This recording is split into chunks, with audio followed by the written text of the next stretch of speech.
اعوذ باللہ من الشیطان الرجیم بسم اللہ الرحمن الرحیم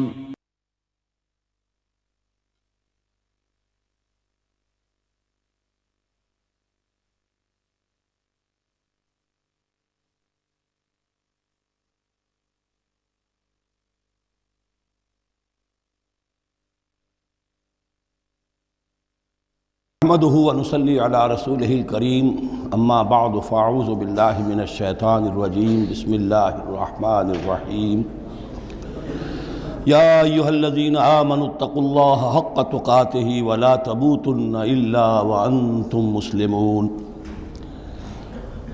واعتصموا بحبل الله جميعا ولا تفرقوا واذكروا نعمة الله عليكم اذ كنتم اعداء فالف بين قلوبكم فأصبحتم بنعمته إخوانا وكنتم على شفا حفرة من النار فأنقذكم منها كذلك يبين الله لكم آياته لعلكم تهتدون ولتكن منكم أمة يدعون إلى الخير ويأمرون بالمعروف وينهون عن المنكر وأولئك هم المفلحون صدق الله العظيم رب اشرح لي صدری ویسر لي امری واحلل عقدۃ من لسانی یفقہوا قولی۔ سورہ آل عمران کا جو نصف ثانی اب شروع ہو رہا ہے تو آپ نے یہ مشابہت بھی نوٹ کر لی ہوگی کہ نصف اول میں سورہ بقرہ میں بھی ایک مرتبہ یا ایھا الذین آمنوا سے خطاب تھا، یا ایھا الذین آمنوا لا تقولوا راعنا وقولوا انظرنا واسمعوا۔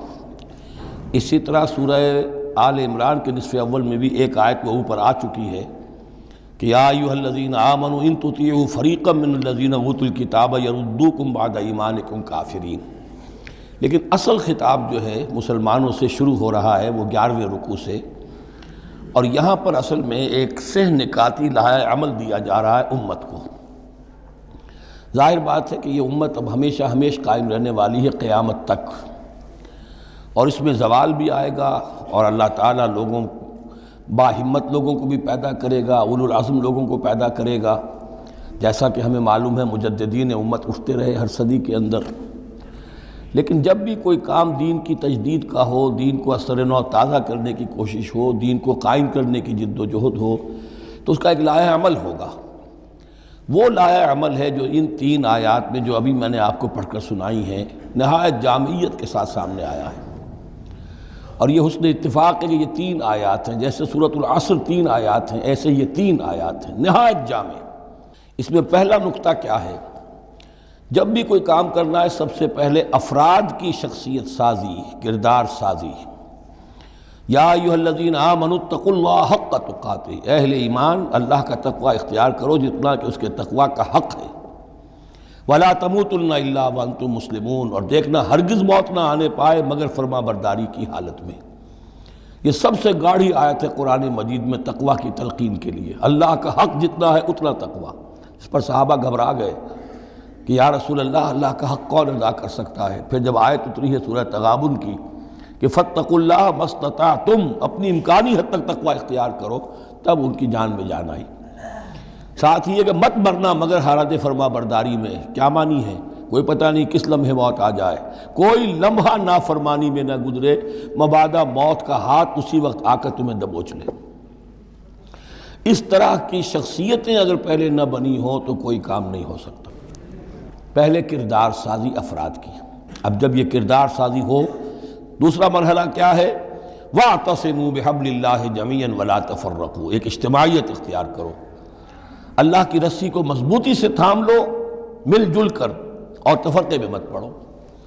یہاں چونکہ اس سے پہلے جو رکوع ختم ہوا ہے وَمَن يَعْتَصِم بِاللَّهِ، جو اللہ تعالیٰ سے چمٹ جائے، اللہ کی حفاظت میں آ جائے، فَقَدْ هُدِیَ إِلَىٰ صِرَاطٍ مُسْتَقِيمٍ۔ اور سورہ حج کی آخری آیت میں بھی یہ لفظ آیا ہے فَأَقِیمُوا الصَّلَاةَ وَآتُوا الزَّکَاةَ وَاعْتَصِمُوا بِاللَّهِ۔ اب اللہ کی حفاظت میں کیسے آئے؟ اللہ سے کیسے چمٹے؟ اس کے لیے فرمایا وَاعْتَصِمُوا بِحَبْلِ اللَّهِ، اللہ کی رسی سے چمٹ جاؤ، اللہ کی رسی کو مضبوطی سے تھام لو۔ اور یہ اللہ کی رسی کون سی ہے؟ متعدد احادیث کے ذریعے سے واضح ہوتا ہے کہ یہ ہے قرآن۔ ایک طرف ہے انسان میں تقوی، ایک طرف اس میں علم آنا چاہیے، قرآن کا فہم پیدا ہونا چاہیے۔ قرآن کے نظریات کو سمجھنا چاہیے، قرآن کی حکمت کو سمجھنا چاہیے۔ انسانوں میں اجتماعیت جو ہے وہ جانوروں کے گلوں کی طرح نہیں ہو سکتی کہ بھیڑ بکریوں کا ایک بڑا ریوڑ ہے اور ایک چرواہا جو ہے وہ لکڑی لے کر ان کو سب کو ایک ڈسپلن میں لیے ہوئے ہے۔ انسانوں کو جمع کرنا ہے تو ان کے ذہن ایک بنانے ہوں گے، ان کی سوچ ایک بنانی ہوگی۔ یہ حیوان عاقل ہیں، یہ باشعور لوگ ہیں، ان کی سوچ ایک ہو، نظریات ایک ہو، مقاصد ایک ہو، ہم آہنگی ہو، نقطہ نظر ایک ہو، تبھی تو یہ جمع ہوں گے۔ اس کے لیے وہ چیز چاہیے جو ان میں یکرنگی خیال، یکرنگی نظر، یکجہتی مقاصد کی ہم آہنگی پیدا کر دے، اور وہ قرآن ہے۔ حبل اللہ ہو حبل اللہ المتین، حضرت علی سے روایت ہے۔ حضرت عبداللہ ابن مسعود سے ہے، حضور نے فرمایا القرآن حبل اللہ الممدود من السماء الی الارض، اللہ کی مضبوط رسی ہے جو آسمان اور زمین کے درمیان تنی ہوئی ہے۔ ایک اور حدیث میں فرمایا فاستبشروا فإن طرفه بأيديكم وطرفه بيد اللہ، خوشیاں مناؤ، یہ قرآن ایسی شے ہے کہ جس کا ایک سرا تمہارے ہاتھ میں، ایک سرا اللہ کے ہاتھ میں۔ تو تقرب الی اللہ کا ذریعہ بھی قرآن، اور آپس میں تمہیں جوڑ کر رکھنے کا ذریعہ بھی قرآن۔ یہی وجہ ہے کہ ہماری ساری یہ تحریک جو ہے میری، اس کا اصل جو منبع ہے، سرچشمہ ہے، اس کا مبنیٰ ہے، مدار ہے، وہ دعوت رجوع القرآن۔ پوری زندگی میں نے اپنی الحمدللہ کھپائی ہے اس کام میں، اور اسی کے ذریعے سے انجمن خدام القرآن اور قرآن اکیڈمیز، پھر 1 ایئر کورس، نوجوان جو ہیں تعلیم یافتہ لوگ ہیں، وہ پی ایچ ڈی بھی کر چکے ہیں، وہ ڈاکٹر بھی بن گئے ہیں، وہ انجینئر بھی ہیں، لیکن دین کی طرف سے جاہل ہیں، قرآن سمجھ نہیں سکتے۔ وہ آئیں، 1 سال رہیں ہمارے پاس، عربی سیکھیں، قرآن سیکھیں، تاکہ اس پر عمل ہو سکے۔ تو دوسرا نقطہ ہوا واعتصموا بحبل اللہ جمیعا ولا تفرقوا واذکروا نعمت اللہ علیکم اذ کنتم اعداء، اور ذرا یاد کرو جو اللہ کا انعام تم پر ہوا کہ تم تو ایک دوسرے کے دشمن تھے۔ فَأَلَّفَ بَيْنَ قُلُوبِكُمْ، تو اللہ نے تمہارے دلوں کے اندر الفت پیدا کر دی۔ فَأَصْبَحْتُمْ بِنِعْمَتِهِ إِخْوَانًا، تم اللہ کے فضل و کرم سے بھائی بھائی بن گئے۔ یہ یہاں گویا کہ اولین مخاطب یہاں انصار ہیں۔ ان کے جو 2 قبیلے تھے اوس اور خزرج، وہ آپس میں لڑتے آ رہے تھے 100 برس سے، خاندانی دشمنیاں چلی آ رہی تھی، قتل کے بعد قتل، ادھر کا قتل ادھر کا قتل۔ لیکن اب جب یہ ایمان آیا، اللہ کی کتاب آ گئی، محمد رسول اللہ آ گئے، تو اب وہ شیر و شکر ہو گئے، ان کے جھگڑے ختم ہو گئے۔ اس طرح پورے عرب کے اندر غارت گری ہوتی تھی، اسے دارالامن بنا دیا۔ وَكُنْتُمْ عَلَىٰ شَفَا حُفْرَةٍ مِّنَ النَّارِ، اور تم تو آگ کے گڑھے کے کنارے تک پہنچ گئے تھے، بس اس میں گرنے والے تھے۔ فَأَنْقَذَكُم مِّنْهَا، تو اللہ نے اس سے تمہیں نکال لیا اور بچا لیا۔ كَذَلِكَ يُبَيِّنُ اللَّهُ لَكُمْ آيَاتِهِ لَعَلَّكُمْ تَهْتَدُونَ، اس طرح اللہ تعالیٰ اپنی آیات تمہارے لیے واضح کر رہا ہے تاکہ تم راہ پاؤ، صحیح راہ پر قائم رہو۔ یہ 2 نقطے ہو گئے۔ پہلے افراد کے کردار کی تعمیر، تقوی اور تابعداری، فرما برداری، پھر جمعیت، تنظیم، جماعت، اور اس کے لیے جو معنوی، جو اس کے لیے ہے، جو محور ہے اس تنظیم کا، وہ معنوی محور کیا ہے؟ قرآن مجید، حبل اللہ، اعتصامش کن کہ حبل اللہ اوست، مضبوطی سے تھامو، اس کو علامہ اقبال کہتے ہیں قرآن کو، حبل اللہ یہ ہے۔ اب یہ جو حبل اللہ، اور جو اس کے لیے ظاہری شکل بنے گی، وہ بھی اس صورت میں ہم پڑھ چکے ہیں، من انصاری الی اللہ، کہ کوئی اللہ کا بندہ کھڑا ہو اور کہے کہ میں تو اس راستے پر چل رہا ہوں، اب کون ہے جو میرے ساتھ آتا ہے اور میرا مددگار بنتا ہے۔ اب ایسی جمعیت جو وجود میں آئی وہ کیا کرے گی؟ یہ تیسری آیت اہم ترین ہے۔ وَلْتَكُن مِّنكُمْ أُمَّةٌ يَدْعُونَ إِلَى الْخَيْرِ وَيَأْمُرُونَ بِالْمَعْرُوفِ وَيَنْهَوْنَ عَنِ الْمُنكَرِ، سے نکاتی پھر آ گیا۔ تیسرے میں 3 کام، یہ جماعت کے کرنے کے کام صرف 3 ہیں۔ دعوت خیر، دعوت الی الخیر، اور سب سے بڑا خیر یہ قرآن ہے۔ یامرون بالمعروف، نیکی کا حکم دیتے رہیں، وینہون عن المنکر، اور بدی سے روکتے رہیں، واولئک ھم المفلحون، اور یہی لوگ ہیں جو فلاح پانے والے ہیں۔ ولتکن منکم امۃ، تم میں سے ایک ایسی امت وجود میں آنی چاہیے، منکم ہے، گویا کہ ایک بڑی امت ہے، امت مسلمہ۔ وہ تو اب 150 کروڑ ہیں یا 140 یا 130 کروڑ ہیں، سوئے ہوئے ہیں، اپنے منصب کو بھولے ہوئے ہیں، دین سے دور ہیں۔ تو اب اس امت کے اندر چھوٹی امت بنے، ایک جماعت بنے، وہ جماعت اپنے ذمے یہ کام لے لے، جاگو اور جگاؤ، جو ہمدرد کا ایک جو نعرہ ہے کہ اب جاگو اور جگاؤ، اللہ نے تمہیں جاگنے کی صلاحیت دے دی، اب اوروں کو جگاؤ، اور اس کے لیے طاقت فراہم کرو، ایک جماعت بناؤ۔ وَلْتَكُن مِّنكُمْ أُمَّةٌ يَدْعُونَ إِلَى الْخَيْرِ وَيَأْمُرُونَ بِالْمَعْرُوفِ وَيَنْهَوْنَ عَنِ الْمُنكَرِ وَأُولَٰئِكَ هُمُ الْمُفْلِحُونَ۔ یہی لوگ فلاح پانے والے ہیں۔ وہ بڑی امت کروڑوں کی جو ہے جو یہ کام نہیں کرتی، وہ فلاح کی امید میں اگر ہے اور نجات کی امید میں ہے تو ایک امید موہوم ہے۔ فلاح پانے والے صرف یہ لوگ ہوں گے، اولئک ھم المفلحون۔ اب اسی میں آگے چل کر میں نے جو منہج انقلاب نبوی ہے اس میں یہ بات واضح کی ہے کہ جب کوئی انقلاب کے لیے آخری اقدام ہوگا وہ بھی نہی عن المنکر بالید، اس لیے کہ حدیث میں حضور نے نہی عن المنکر کے 3 مرتبے بیان کیے ہیں۔ ابو سعید خدری رضی اللہ عنہ سے روایت ہے، من رآ منکم منکرا فلیغیرہ بیدہ فإن لم یستطع فبلسانہ فإن لم یستطع فبقلبہ وذلک اضعف الایمان، رواہ مسلم رحمہ اللہ۔ تم میں سے کوئی شخص کسی منکر کو دیکھے، اس کا فرض ہے اسے طاقت سے، زور سے، ہاتھ سے بند کرے، روکے، بدلے۔ اگر اس کی طاقت نہیں ہے تو زبان سے تو کہے، اس کی بھی ہمت نہیں ہے تو دل میں نفرت ضرور رکھے، اور یہ ایمان کا کمزور ترین درجہ ہے۔ نفرت بھی ختم ہو گئی، وائے ناکامی متاع کارواں جاتا رہا، کارواں کے دل سے احساس زیاں جاتا رہا تو اب کوئی ایمان نہیں۔ ہاں دل میں نفرت ہے تو اگلا قدم اٹھاؤ، زبان سے کہنا شروع کرو، بھائی یہ چیز غلط ہے، یہ حرام ہے، یا اللہ نے اس کو حرام ٹھہرایا ہے، مت یہ کام کرو۔ لیکن ساتھ ہی اپنی طاقت بناتے جاؤ، ایک جماعت بناؤ، قوت بناؤ۔ جب وہ طاقت ہو جائے اب کہو کہ اب یہ نہیں کرنے دیں گے، پھر وہ ہوگا نہی عن المنکر بالید، طاقت کے ساتھ۔ یہ ہوگا انقلاب کا جو ہے آخری مرحلہ۔ تو یہ 3 آیتوں کے اندر عظیم ہدایت ہے، پورا لایا عمل ہے، اسی میں منہج انقلاب نبوی کا جو آخری اقدامی عمل ہے وہ بھی پوشیدہ ہے۔ وَلَا تَكُونُوا كَالَّذِينَ تَفَرَّقُوا وَاخْتَلَفُوا مِن بَعْدِ مَا جَاءَهُمُ الْبَيِّنَاتُ، اور ان لوگوں کی طرح نہ ہو جانا جو متفرق ہو گئے، فرقوں میں بٹ گئے اور انہوں نے اختلافات پیدا کر لیے اس کے بعد کہ ان کے پاس واضح تعلیمات آ گئی تھیں۔ اولئک لہم عذاب عظیم، ایسے لوگوں کے لیے تو بہت بڑا عذاب ہے۔ یوم تبیض وجوہ وتسود وجوہ، اب یہ آخرت کا ذکر ہے جس دن کے بعض چہرے جو ہیں بڑے روشن اور تابناک ہوں گے اور بعض چہرے جو ہیں وہ سیاہ ہوں گے۔ فاما الذین اسودت وجوہہم، تو جن لوگوں کے اس دن چہرے سیاہ ہوں گے وہ کون ہوں گے؟ اکفرتم بعد ایمانکم، یہ وہی لوگ ہوں گے جو ایمان کے بعد کفر میں لوٹ گئے، ہدایت کے آنے کے بعد تفرقے میں پڑ گئے، زدم زدہ میں پڑ گئے، انہوں نے اس عبد اللہ کو چھوڑ دیا۔ اکفرتم بعد ایمانکم فذوقوا العذاب بما کنتم تکفرون، تو اب ذرا مزہ چکھو اس عذاب کا، اس کفر کی باعث جو تم کرتے رہے تھے۔ واما الذین ابیضت وجوہہم، اور وہ لوگ جن کے چہرے سفید ہوں گے، روشن ہوں گے، تابناک ہوں گے، ففی رحمت اللہ ہم فیہا خالدون، وہ اللہ کی رحمت میں ہوں گے اور اس میں ہمیشہ ہمیشہ رہیں گے۔ تلک آیات اللہ نتلوہا علیک بالحق، یہ اللہ کی آیات ہیں جو ہم آپ کو پڑھ کر سنا رہے ہیں حق کے ساتھ۔ وما اللہ یرید ظلما للعالمین، اور اللہ تعالیٰ تو جہان والوں کے لیے ظلم کا ارادہ نہیں رکھتا۔ لوگ اپنے اوپر ظلم کرتے ہیں، خود غلط راستے پر پڑتے ہیں اور اس کی پھر ان کو سزا دنیا اور آخرت میں بھگتنی پڑتی ہے۔ وَلِلَّهِ مَا فِي السَّمَاوَاتِ وَمَا فِي الْأَرْضِ، جیسا کہ میں نے عرض کیا اکثر اہم بحثوں کے بعد پھر یہ آیت آتی ہے اس طرح کی کہ گویا کہ یہ ایک کنکلوڈنگ ریمارک، اللہ ہی کے لیے ہے جو کچھ آسمانوں اور زمین میں ہے، وَإِلَى اللَّهِ تُرْجَعُ الْأُمُورُ، اور بالآخر سارے معاملات اللہ ہی کی طرف لوٹا دیے جائیں گے۔ كُنْتُمْ خَيْرَ أُمَّةٍ أُخْرِجَتْ لِلنَّاسِ، تم وہ بہترین امت ہو جسے لوگوں کے لیے برپا کیا گیا ہے، یعنی یہ پوری امت مسلمہ اس لیے بنائی گئی تھی۔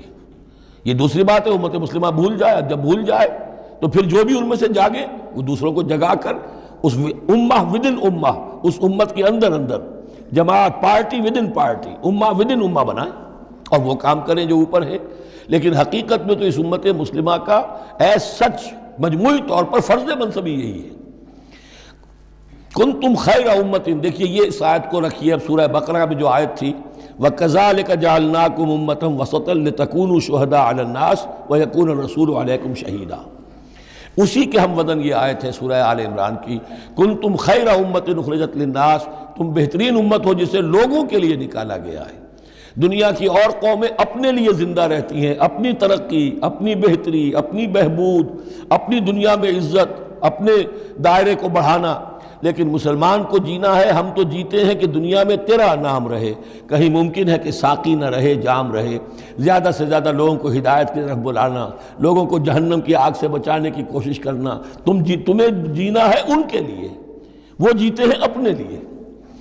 کنتم خیر امت اخرجت للناس، تمہیں نکالا گیا ہے، برپا کیا گیا ہے لوگوں کے لیے، تامرون بالمعروف، تم حکم کرتے ہو نیکی کا، وتنہون عن المنکر، اور تم روکتے ہو بدی سے، وتؤمنون باللہ، اور تم ایمان رکھتے ہو اللہ پر۔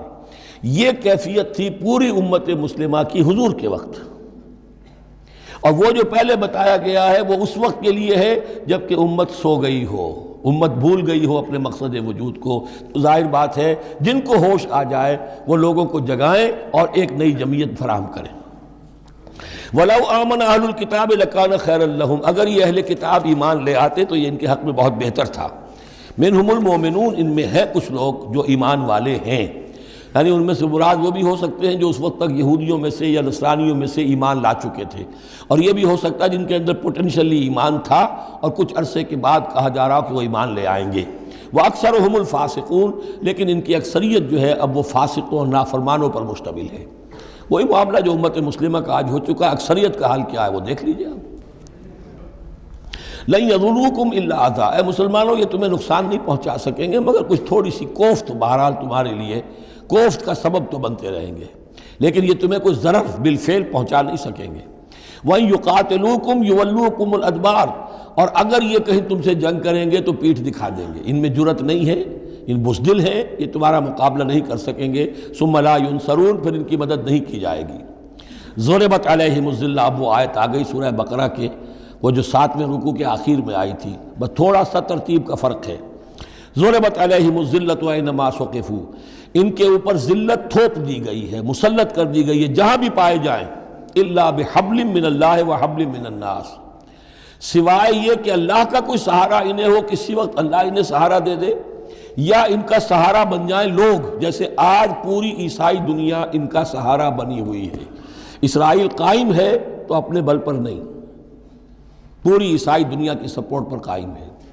ابھی جو یہ جنگ ہوئی تھی خلیج کی جنگ، تو جو اس کا کمانڈر ان چیف تھا، اس کا وہ نام میرے ذہن سے اس وقت اتر رہا ہے، اس نے صاف کہہ دیا تھا، اس لیے کہ فوجی لوگوں کی زبان سے نکل جاتا ہے جن کے منہ سے نکل جاتی ہے، جن کے منہ سے سچی بات مستی میں، فقیہ مصلحت بھی سے وہ رندے بادہ خار اچھا، انہوں نے صاف کہہ دیا تھا یہ پوری جنگ ہم نے اسرائیل کے تحفظ کے لیے لڑی ہے۔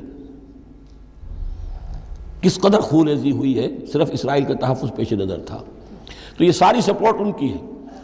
ضُرِبَتْ عَلَيْهِمُ الذِّلَّةُ أَيْنَمَا ثُقِفُوا إِلَّا بِحَبْلٍ مِّنَ اللَّهِ وَحَبْلٍ مِّنَ النَّاسِ وَبَاءُوا بِغَضَبٍ مِّنَ اللَّهِ، اور یہ اللہ تعالیٰ کا غضب جو ہے اور غصہ انہوں نے حاصل کر لیا ہے۔ وَضُرِبَتْ عَلَيْهِمُ الْمَسْكَنَةُ، اور ان کے اوپر کم ہمتی مسلط کر دی گئی ہے۔ ذَلِكَ بِأَنَّهُمْ كَانُوا يَكْفُرُونَ بِآيَاتِ اللَّهِ، جو کہ تو وہی الفاظ آ رہے ہیں، اور اللہ تعالیٰ تو ظالم نہیں ہے۔ ان کا یہ حشر اس لیے ہوا ہے کہ یہ اللہ تعالیٰ کی آیات کا انکار کرتے رہے، وَيَقْتُلُونَ الْأَنْبِيَاءَ بِغَيْرِ حَقٍّ، اور انبیاء تک کو قتل کرتے رہے ناحق۔ ذَلِكَ بِمَا عَصَوْا وَكَانُوا يَعْتَدُونَ، اور یہ ہوا اس لیے کہ انہوں نے نافرمانی کی روش اختیار کی اور حدود سے تجاوز کیا۔ لیسوا سواء، پھر وہی بات جو میں عرض کر چکا ہوں، یہ سب کے سب برابر نہیں ہیں، ان میں سے اچھے بھی ہیں برے بھی ہیں۔ من اہل الکتاب امۃ قائمۃ یتلون آیات اللہ آناء اللیل وہم یسجدون، اہل کتاب میں ایسے لوگ بھی ہیں جو کھڑے رہنے والے لوگ ہیں، سیدھے راستے پر ہیں، اللہ کی آیات پڑھتے رہتے ہیں رات کے اوقات میں اور سجدہ بھی کرتے ہیں۔ خاص طور پر چونکہ یہاں اہل کتاب کا لفظ آ رہا ہے، جو عیسائی راہب تھے حضور کے زمانے میں، ان پہ کثیر تعداد جو ہے وہ اس کردار کی حامل تھی۔ انہی میں سے ایک بحیرہ راہب تھا جس نے بچپن میں حضور کو پہچان لیا تھا، تو ان میں ایسے لوگ موجود تھے۔ یقیناً کوئی چھپے ہوئے ہوں گے یہود میں بھی، لیکن اکثر و بیشتر یہود میں سے یہ کردار ختم ہو چکا تھا، بہت ہی چند لوگ، لیکن عیسائیوں میں بکثرت موجود تھے۔ لیسوا سواء من اہل الکتاب امۃ قائمۃ یتلون آیات اللہ آناء اللیل وہم یسجدون یؤمنون باللہ والیوم الآخر، وہ ایمان رکھتے ہیں اللہ پر اور یوم آخر پر، وَيَأْمُرُونَ بِالْمَعْرُوفِ وَيَنْهَوْنَ عَنِ الْمُنْكَرِ، نیکی کا حکم دیتے ہیں بدی سے روکتے ہیں، وَيُسَارِعُونَ فِي الْخَيْرَاتِ، اور نیکیوں میں ایک دوسرے سے آگے نکلنے کی کوشش کرتے ہیں، وَأُولَٰئِكَ مِنَ الصَّالِحِينَ، اور یقیناً یہ صالحین میں سے ہیں، وَمَا يَفْعَلُوا مِنْ خَيْرٍ فَلَنْ يُكْفَرُوهُ، جو خیر بھی یہ کریں گے تو اس کی ناقدری نہیں کی جائے گی۔ وَاللَّهُ عَلِيمٌ بِالْمُتَّقِينَ، اللہ تعالیٰ اپنے ایسے متقی بندوں سے واقف ہے۔ ان الذین کفروا لن تغنی عنہم اموالہم ولا اولادہم من اللہ شیئا، اس کے برعکس جو لوگ کفر پر اڑ جائیں گے ان کے کام نہیں آ سکیں گے، نہ ان کے اموال نہ ان کے اولاد اللہ سے بچانے میں کچھ بھی۔ وَأُولَٰئِكَ أَصْحَابُ النَّارِ، وہ جہنمی ہیں، ہم فیہا خالدون، اسی میں رہیں گے۔ مثل ما ينفقون في هذه الحیات الدنیا كمثل ريح فيها سر اصابت حرث قوم ظلموا انفسهم فاهلكت۔ اب یہ جو جنگیں کر رہے تھے قریش مکہ، تو ظاہر بات ہے کہ وہ بھی انفاق کرتے تھے، فوج تیار کرنی ہے، اونٹ چاہیے، سواریاں چاہیے، ہتھیار چاہیے، تو خرچہ کرتے تھے نا۔ اب یہ اس کی طرف اشارہ ہے کہ یہ لوگ جو دنیا کی زندگی میں کچھ خرچ کرتے ہیں، یا تو دین کی مخالفت کے لیے، یا اپنے جی کو ذرا جھوٹی ایک تسلی دینے کے لیے کہ ہم کچھ نہ کچھ صدقہ خیرات بھی کرتے ہیں، چاہے ہمارا کردار کتنا ہی گر گیا ہو، تو ان کے انفاق کی مثال ایسی ہے کمثل ریح فیہا سر، کہ جیسے ایک زوردار آندھی ہو جس میں پالا ہو، بہت ٹھنڈ ہو، اصابت حرث قوم، وہ کسی قوم کی کھیتی کو آ پڑے، ظلموا انفسہم، جنہوں نے اپنی جان پر ظلم کیا، فاہلکت ہو، اور اس سب کو تباہ و برباد اور تہس نہس کر کے رکھ دے۔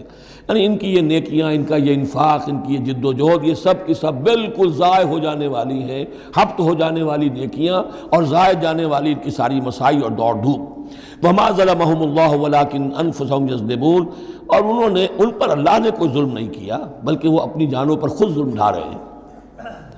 یا ایھا الذین آمنوا لا تتخذوا بطانۃ من دونکم، اہل ایمان مت بناؤ اپنے بھیدی اپنے سوا کسی کو، یعنی رازدار نہ بناؤ سوائے کسی مسلمان کے جس کے بارے میں اطمینان ہو، صاحب ایمان ہے، اس کے علاوہ کسی اور شخص کو اپنا بھیدی نہ بناؤ۔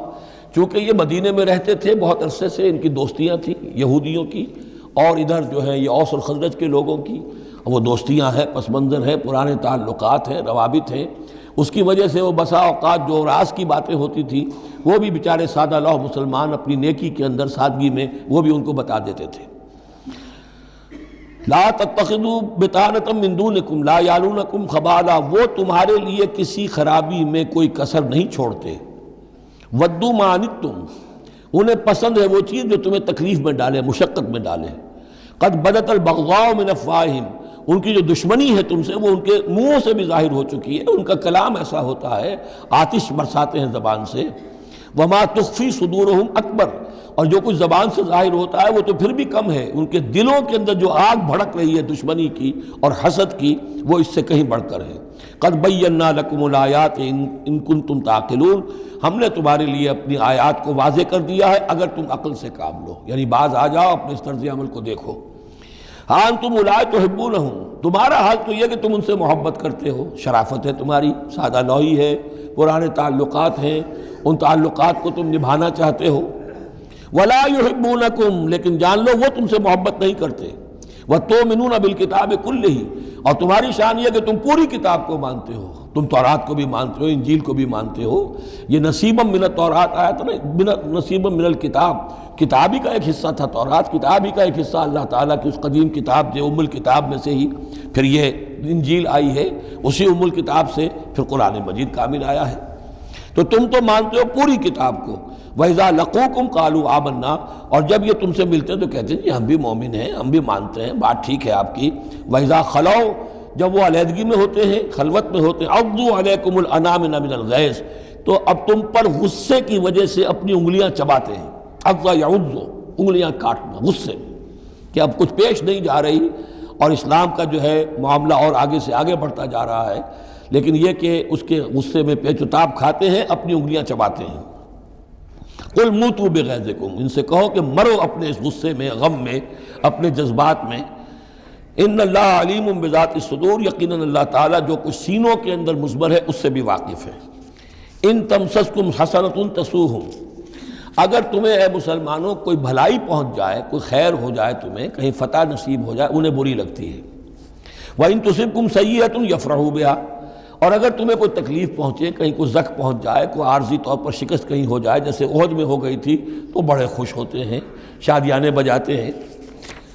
وَإِن تَصْبِرُوا وَتَتَّقُوا، لیکن یہ کہ اگر تم صبر کرتے رہو اور تقویٰ کی روش اختیار کرو، لَا يَضُرُّكُمْ كَيْدُهُمْ شَيْئًا، ان کی یہ ساری چالیں تمہیں کوئی مستقل نقصان نہیں پہنچا سکیں گی۔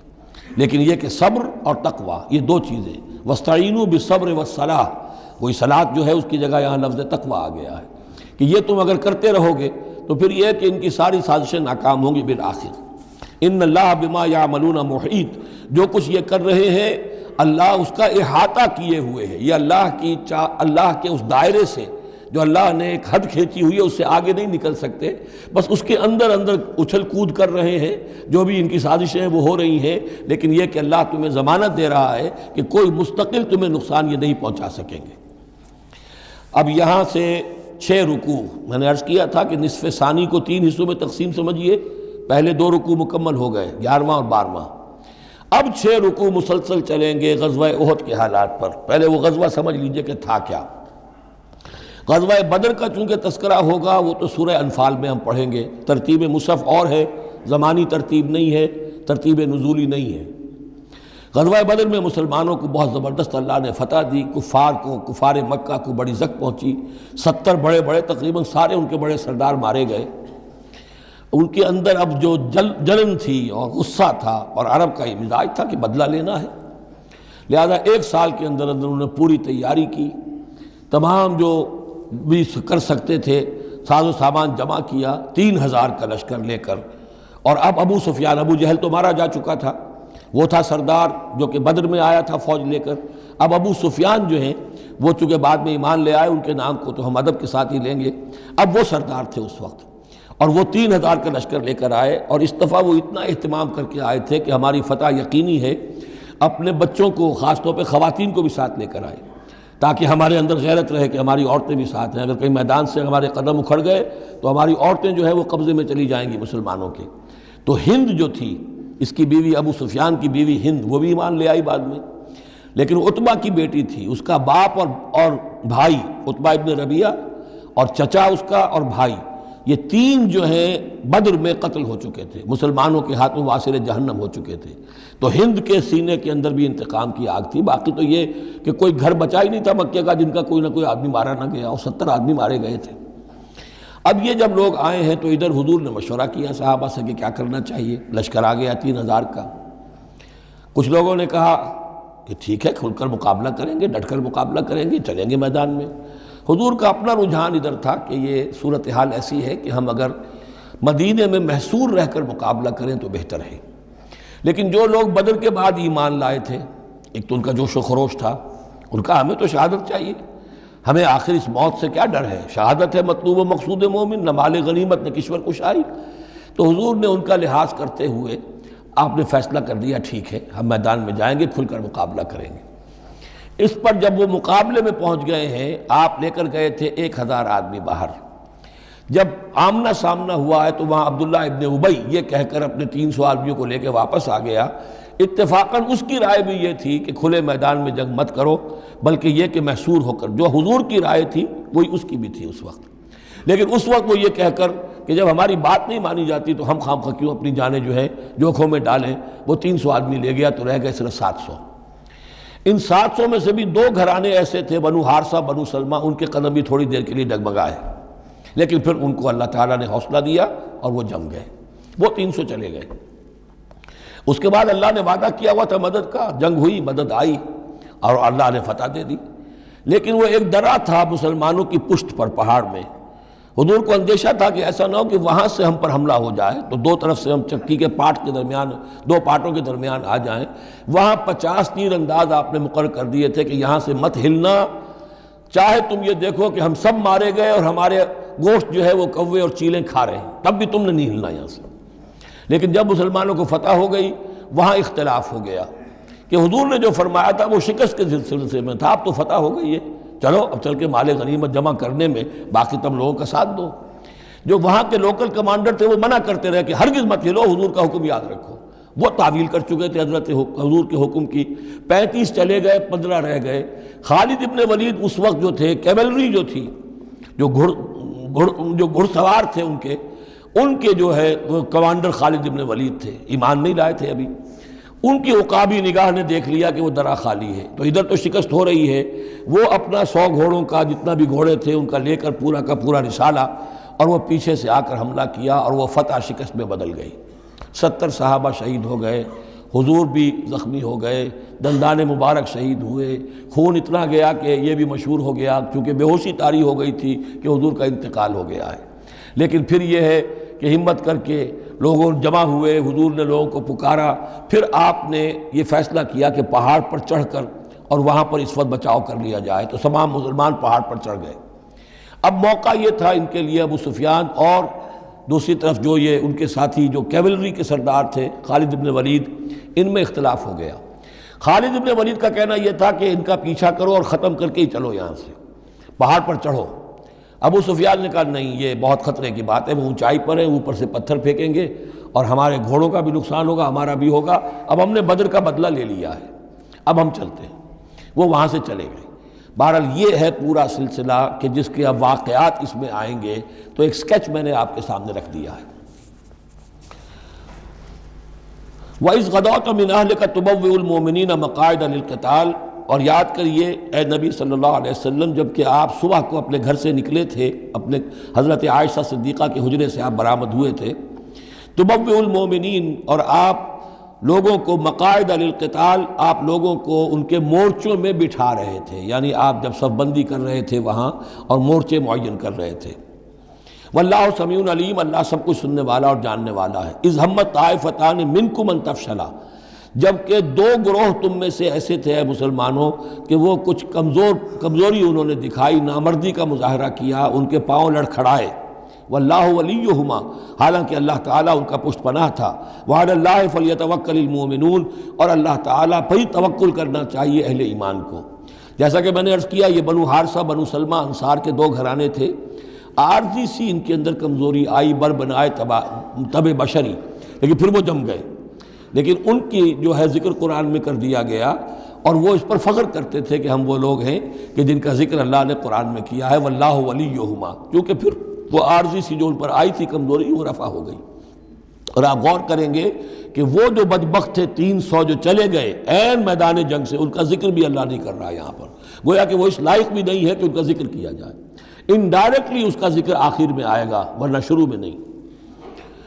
وَلَقَدْ نَصَرَكُمُ اللَّهُ بِبَدْرٍ وَأَنْتُمْ أَذِلَّةٌ، اور مسلمانوں یاد کرو اللہ نے تمہاری مدد کی تھی بدر میں جبکہ تم بہت کمزور تھے۔ کل 8 تلواریں، 313 کے سوا سب کے پاس تلواریں نہیں تھیں، 8 تلواریں کل۔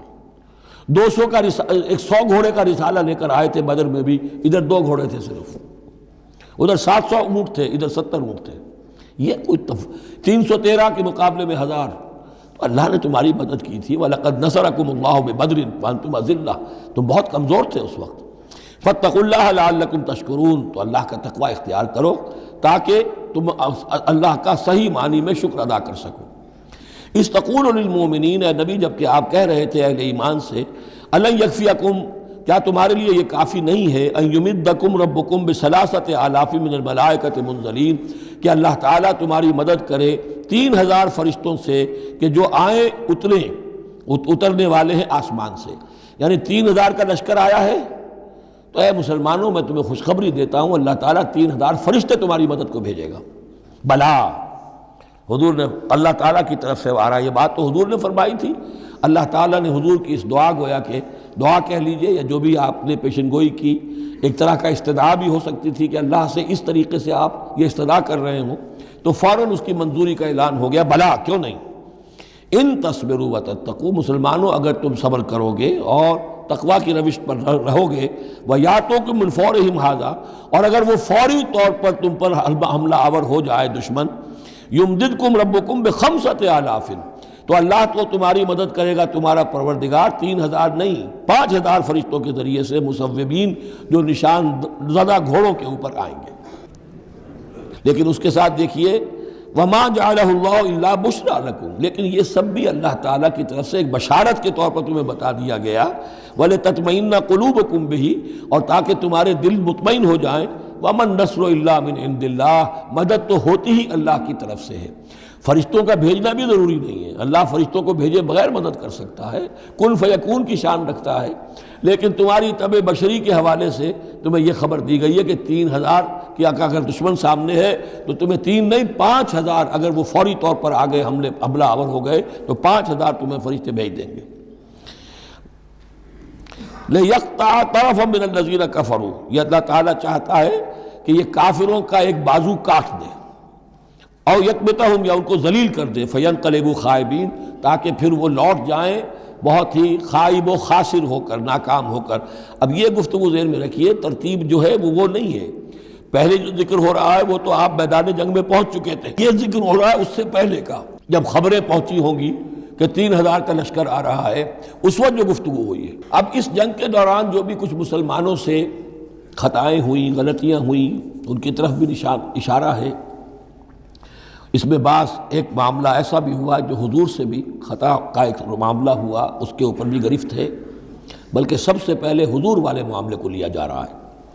جب آپ زخمی ہو گئے شدید اور آپ پر بے ہوشی بھی طاری ہوئی، پھر جب ہوش میں آیا تو آپ کی زبان پر یہ الفاظ آ گئے، کیف یہدی اللہ قوما خضبوا وجہ نبیہم بالدم، اللہ اس قوم کو کیسے ہدایت دے گا جس نے اپنے نبی کے چہرے کو خون سے رنگ دیا، کیونکہ تلوار کا وار پڑا تھا آپ کی یہ چیک جو ہے، چیک بون پر، یہ جو ہڈی ہے چہرے کی، اور اس سے 2 آپ کے دانت بھی شہید ہو گئے تھے، اور یہ کہ فوارہ خون کا چھوٹا تھا، اور اس فوارے سے ظاہر بات ہے آپ کا پورا چہرہ لہو لہان، پورا جسم، اور خون اتنا گیا کہ آپ پر بے ہوشی طاری ہو گئی۔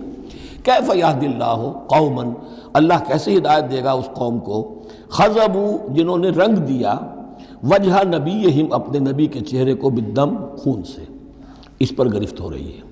لیس لک من الامر شیء، اے نبی آپ کا کوئی اختیار نہیں ہے، آپ کا کام ہے دعوت دینا، تبلیغ کرنا، لوگوں کی ہدایت و ضلالت کا فیصلہ ہم کرتے ہیں، آپ نہیں کرتے۔ اور دیکھیے اللہ نے کیا شان دکھائی، جس شخص کی وجہ سے یہ سب کچھ ہوا ہے، خالد ابن ولید، حضور ہی کے زبان مبارک سے اسے خطاب دلوایا، خالد سیف من سیوف اللہ، خالد اللہ کی تلواروں میں سے تلوار ہے۔ حالانکہ یہ ساری زخ جو پہنچی ہے وہ حضرت خالد ابن ولید اس وقت تک جو وہ کفر کے سرداروں میں سے تھے اور وہ آئے تھے۔ لیس لک من الامر شیء، اے نبی یہ اختیار آپ کا نہیں ہے، او یتوب علیہ او یعذبہم، اللہ کے اختیار میں، وہ چاہے گا تو ان کی توبہ کی توفیق دے دے گا، وہ ایمان لے آئیں گے، یا اللہ چاہے گا انہیں عذاب دے گا، فإنہم ظالمون، اس لیے کہ ظالم تو ہیں، انہوں نے گناہ تو کیا ہے، غلط کام کر رہے ہیں، سزا کے وہ حقدار ہو چکے ہیں، لیکن ہو سکتا ہے اللہ انہیں ہدایت دے دے۔ اب دیکھیے یہ وقت کی بات ہوتی ہے، چند سال پہلے طائف میں وہ دعا جو ہے آپ سے کہا گیا، فرشتہ آیا کہ اے نبی جنہوں نے آپ پر پتھراؤ کیا ہے اور آپ کی توہین و تذلیل کی ہے، یہ ملک الجبال جو ہے کہتا ہے کہ میں حاضر ہوں، مجھے اللہ نے بھیجا ہے، آپ فرمائیں تو ان دونوں پہاڑوں کو ٹکرا دوں جن کے مابین یہ وادی کے اندر یہ شہر طائف آباد ہے، تاکہ یہ سب پس جائیں، سرما ہو جائیں۔ آپ نے فرمایا نہیں، کیا عجب کہ اللہ تعالیٰ ان کی آئندہ نسلوں کو ہدایت دے دے۔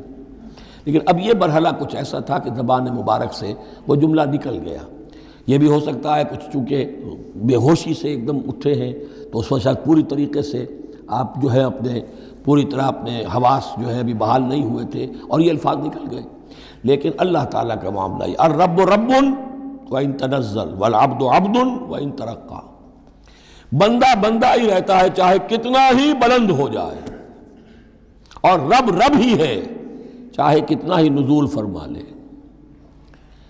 اب تو وہ وقت ہے نا، رات کا پچھلا پہر شروع ہو رہا ہے نا، اللہ تعالیٰ سمائے دنیا تک نازل ہوں گے، اور شب معراج میں حضور 7ویں آسمان پر چلے گئے۔ اللہ اس پہلے آسمان پر آ کر بھی رب ہے، اور حضور اس 7ویں آسمان پر پہنچ کر بھی بندے ہیں۔ الرب رب وَإِن تنزل والعبد عبد وَإِن ترقى وَلِلَّهِ مَا فِي السَّمَاوَاتِ وَمَا فِي الْأَرْضِ، اللہ ہی کے لیے ہے جو کچھ کہ ہے آسمانوں اور زمین میں۔ یغفر لمن یشاء ویعذب من یشاء، وہ جس کو چاہتا ہے بخش دیتا ہے، جس کو چاہتا ہے عذاب دیتا ہے۔ واللہ غفور الرحیم، اللہ غفور الرحیم ہے۔ یا ایھا الذین آمنوا لا تاکلوا الربا اضعافا مضاعفہ، اہل ایمان سود مت کھاؤ دوگنے پر دگنا۔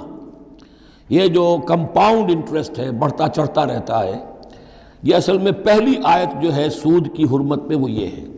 بلکہ نوٹ کیجئے، جیسا کہ میں نے نوٹ کرا دیا تھا کل آپ کو، سب سے پہلے ایک مکی صورت میں سورہ روم میں بات آ گئی تھی، ما آتیتم من ربا لیربو فی اموال الناس فلا یربو عند اللہ وما آتیتم من زکاۃ تریدون وجہ اللہ فاولئک هم المضعفون۔ تو انفاق فی سبیل اللہ اور سود کو ایک دوسرے کے مقابل رکھ کر جو بھی اس سود کے اندر جو قباحت اور شناعت تھی وہ واضح کر دی۔ جیسے کہ شراب اور جوئے کی جو خرابی تھی اس کو سورۃ البقرہ میں بیان کر دیا تھا۔ اب یہاں وہ دوسرا آ گیا معاملہ کہ یہ کم سے کم سود کی شرح جو بہت زیادہ، جسے یوزری کہتے ہیں آج کل، یہ سود کے جو ذاتی سے مسائل کے لیے لیتے ہیں، ہمارے ہاں بھی ایسے سود خور موجود ہیں، بہت ہائی ریٹ آف انٹرسٹ پر وہ دیتے ہیں لوگوں کو قرض اور ان کا خون چوس جاتے ہیں۔ تو پہلے اس سود کی مذمت آئی ہے، آخری حکم ہے پھر اس سود کا جو بیع کے اندر سود ہے، وہ ہے وہ حکم کہ جو سن 9 میں نازل ہوا، لیکن ترتیب مصحف میں وہ سورہ بقرہ میں ہے، وہ پورا رکوع ہم پڑھ چکے ہیں، اور اس رکوع کی آخری آیت وہ ہے جو قرآن مجید کی آخری آیت ہے ترتیب نزولی میں، وَاتَّقُوا يَوْمًا تُرْجَعُونَ فِيهِ إِلَى اللَّهِ۔ یہ کیوں یہاں پر آیت آئی ہے؟ اس لیے کہ محسوس ایسا ہوتا ہے کہ وہ جو 35 تیر انداز وہاں سے چھوڑ کر چلے گئے تھے، تو کوئی ان کے تحت الشعور میں مال غنیمت کی کوئی طلب تھی جو نہیں ہونی چاہیے تھی۔ اس حوالے سے کہ سود خوری جو بھی ہے یہ انسان کے اندر مال سے محبت ایسی پیدا کر دیتی ہے جس کی وجہ سے اس کے کردار کے اندر بڑے بڑے خلا پیدا ہو سکتے ہیں۔ لہذا یہاں اسی کے حوالے سے یا ایھا الذین آمنوا لا تاکلوا الربا اضعافا مضاعفۃ واتقوا اللہ لعلکم تفلحون، اور اللہ کا تقوی اختیار کرو تاکہ تم فلاح پاؤ۔ واتقوا النار التی اعدت للکافرین، اس آگ سے بچو، ڈرو اس آگ سے جو کافروں کے لیے تیار کی گئی ہے، بھڑکائی گئی ہے۔ وَأَطِیعُوا اللَّهَ وَالرَّسُولَ لَعَلَّکُمْ تُرْحَمُونَ، اور اللہ اور اس کے رسول کی اطاعت کرتے رہو تاکہ تم پر رحم کیا جائے۔ وَسَارِعُوا إِلَىٰ مَغْفِرَةٍ مِّن رَّبِّکُمْ، اور دوڑو اپنے رب کی مغفرت کے حصول کے لیے۔ وَجَنَّةٍ عَرْضُهَا السَّمَاوَاتُ وَالْأَرْضُ، اور اس جنت کو حاصل کرنے کے لیے جس کا پھیلاؤ آسمانوں اور زمین جتنا ہے۔ اعدت للمتقین، وہ تیار کی گئی ہے، سنواری گئی ہے، اس کا سنگھار کیا گیا ہے اہل تقوی کے لیے۔ الذین ينفقون فی السراء والضراء، وہ لوگ جو خرچ کرتے ہیں سود کے مقابلے میں انفاق، یہ تقابل پھر دیکھ لیجئے، جو خرچ کرتے ہیں سرائے خوشی میں بھی، والضراء خود تنگ دست ہے تب بھی کرتے ہیں چاہے تکلیف میں ہیں، والکاظمین الغیظ، اور وہ لوگ جو اپنے غصے کو پی جانے والے ہیں، والعافین عن الناس، اور وہ لوگ جو لوگوں کی خطاؤں سے درگزر کرتے ہیں انہیں معاف کر دیتے ہیں۔ واللہ یحب المحسنین، اللہ تعالیٰ ایسے محسنین کو پسند کرتا ہے، یہ درجہ احسان ہے، اسلام، ایمان، پھر احسان۔ والذین اذا فعلوا فاحشۃ او ظلموا انفسهم، اور اگر ان میں سے کبھی کسی سے کوئی غلطی ہو جاتی ہے کہ اگر وہ کر بیٹھیں کوئی کھلا گناہ، کوئی بے حیائی کا ارتکاب، یا اپنے اوپر کوئی اور ظلم کر بیٹھیں، ذکر اللہ، فوراً انہیں اللہ یاد آ جاتا ہے، فاستغفروا لذنوبہم، تو وہ اللہ تعالیٰ سے استغفار کرتے ہیں۔ یہ مضمون سورہ نساء میں آئے گا کہ اللہ تعالیٰ نے اپنے اوپر واجب ٹھہرایا ہے کہ جو شخص مسلمان صاحب ایمان کو خطا اس سے ہو جائے اور وہ فوراً توبہ کر لے، تو اللہ تعالیٰ جو ہے اس نے اپنے اوپر واجب ٹھہرا لیا ہے کہ اس کی دعا کو ضرور قبول کرے گا۔ وَمَن يَغْفِرُ الذُّنُوبَ إِلَّا اللَّهُ، اور کون ہے جو معاف کر سکے گناہوں کو سوائے اللہ کے۔ وَلَمْ يُصِرُّوا عَلَىٰ مَا فَعَلُوا، اور وہ اپنے اس غلط فعل پر اصرار نہیں کرتے، یعنی یہ کہ کرتے چلے جا رہے کرتے چلے جا رہے، موت آ گئی تو اب توبہ کریں گے، تب توبہ نہیں ہے۔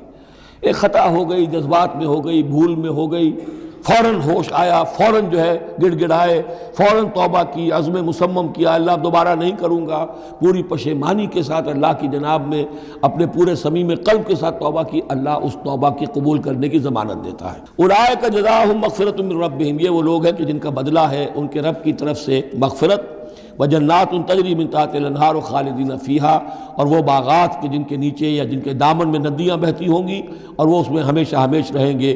ونعم اجر العاملین، اور بہت ہی اچھا بدلہ ہے عمل کرنے والوں کے لیے۔ قد خلت من قبلکم سنن فسیروا فی الارض، تم سے پہلے بھی بہت سی قومیں، بہت سے حالات اور واقعات گزر چکے ہیں۔ فسیروا فی الارض، تو زمین میں گھومو پھرو، فانظروا کیف کان عاقبۃ المکذبین، اور دیکھو کہ کیسا انجام ہوا ہے جھٹلانے والوں کا۔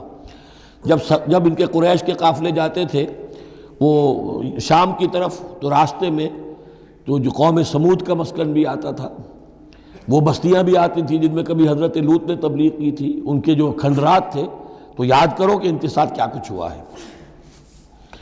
ھذا بیان للناس وھدی وموعظۃ للمتقین، یہ بیان ہے لوگوں کے لیے، وضاحت ہے لوگوں کے لیے، اور ہدایت ہے اور نصیحت ہے متقین کے حق میں۔ ولا تہنوا ولا تحزنوا، یہ آج بڑی اہم ہے، اور نہ کمزور پڑو اور نہ غم کھاؤ۔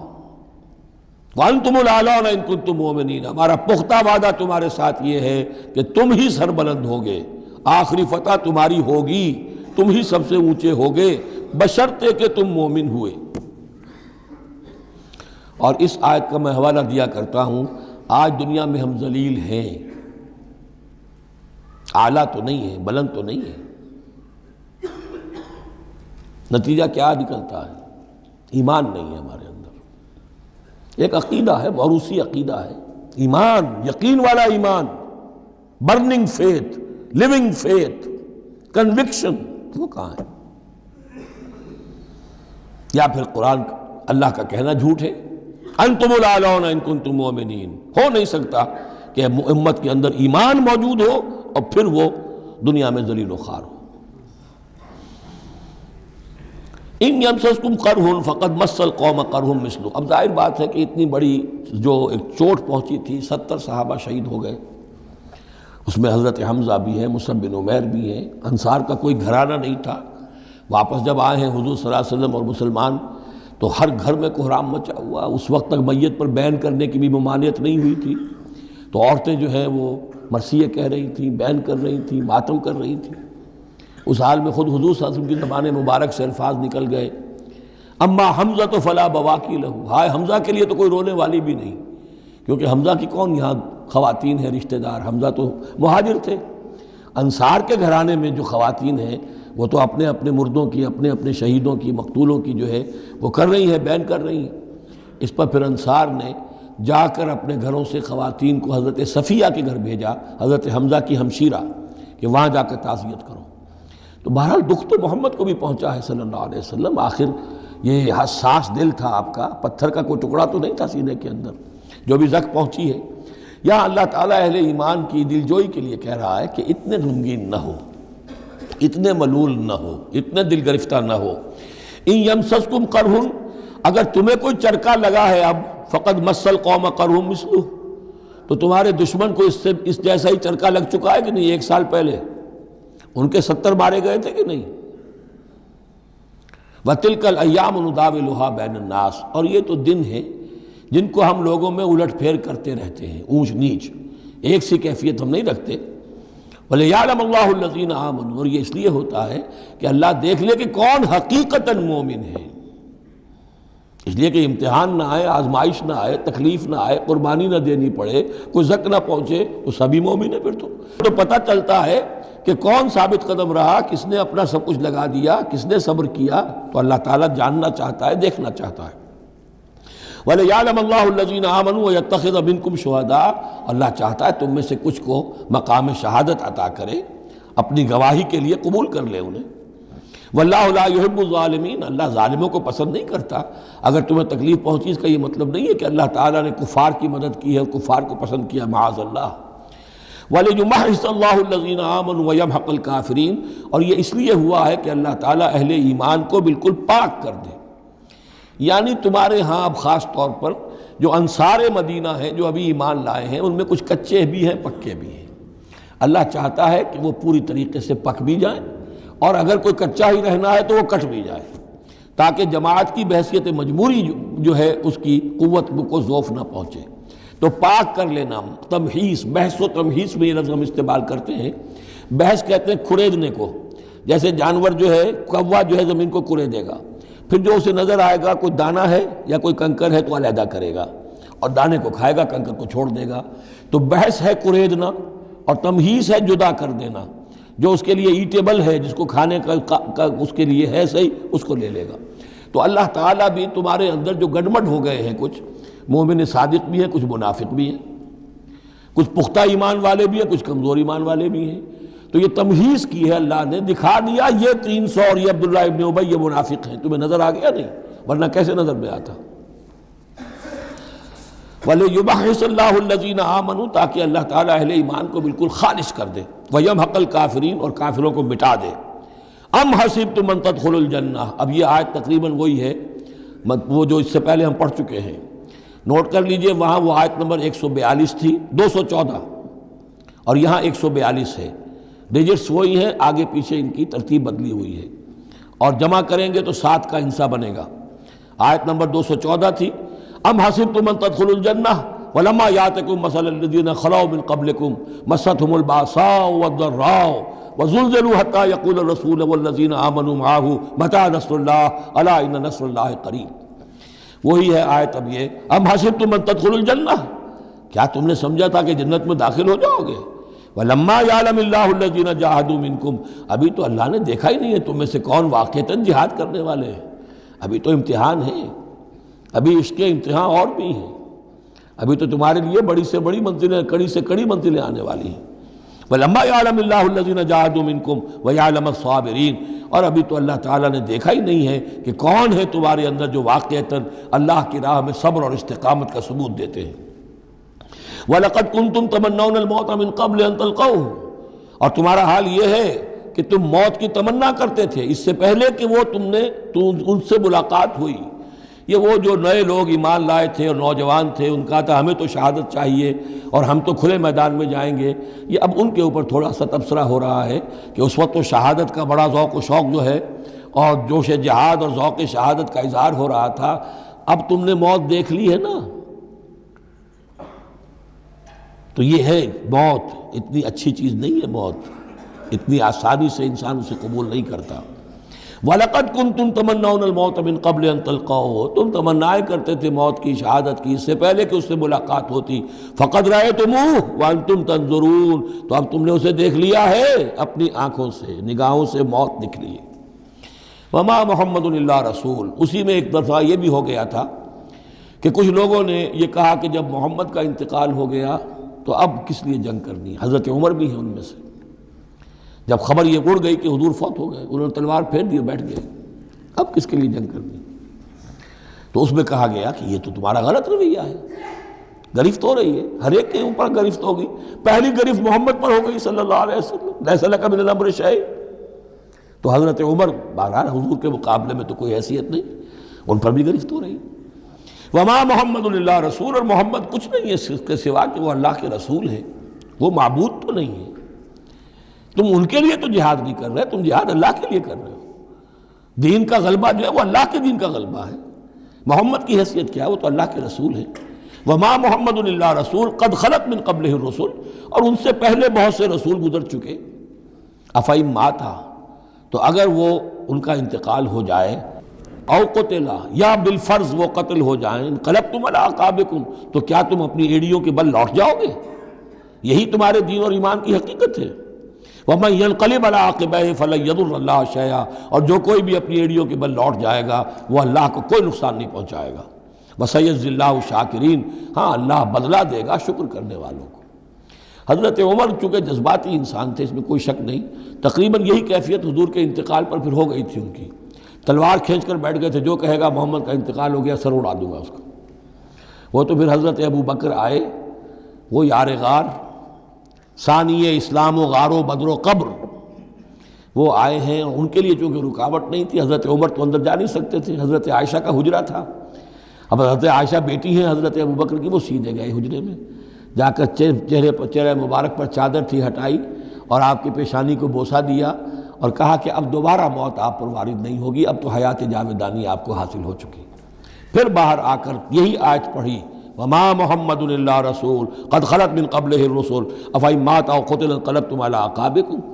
حضرت عمر کہتے ہیں مجھے محسوس ہوا جیسے یہ آیت ابھی نازل ہوئی ہے، اتنا اثر ہوا۔ یہ عظیمت تھی حضرت ابو بکر کی، بہت بلند مقام ہے حضرت ابو بکر کا۔ وما کان النفس ان تموت الا باذن اللہ، اور کسی جان کے لیے یہ ممکن ہی نہیں ہے کہ وہ مر سکے، اس پر موت وارد ہو مگر اللہ کے حکم سے۔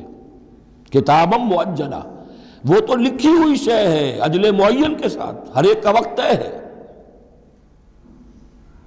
Death is the best guard, آپ کا باڈی گارڈ جو ہے سب سے بہترین وہ موت ہے۔